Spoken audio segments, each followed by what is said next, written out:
break time. Friday ngayon.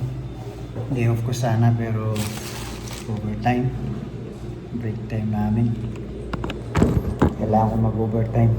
Kailangan ng pera. Baon ko 3 itlog.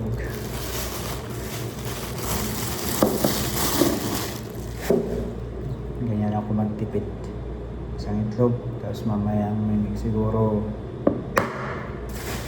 mga after 3 hours or after 4 hours yung isang itlog naman. Tapos bago matulog yung isang itlog. Ayan tayo.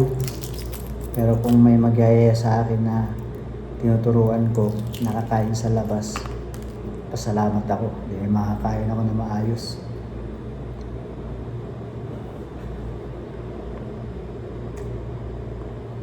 No?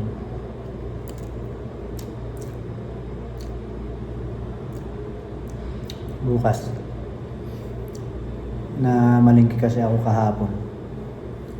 Yung iniram ko na pera ng isang kliyente ko, hindi ko pa naibabalik. Yun yung ginamit ko. Namili ako ng chicken breast tsaka itlog. Pagkakasahin ko yun. Actually ito, 3 itlog. Niluto ko na. Chicken breast lulutuin ko bukas. Pagkakasahin ko yun ng yung pinrepare ko kanina. Chicken breast pagkakasahin ko yun ng 2 araw. Yung 1 kilo ng chicken breast pagkasahin ko yung 2 araw.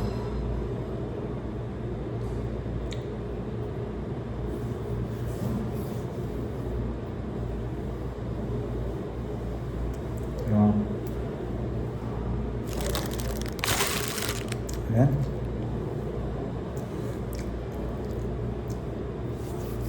Tapos na sa itlog, mamaya ulit.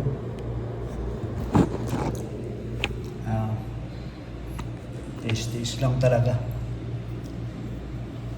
Wala. Kailan natin kumain. See you to my next video. Peace and God bless.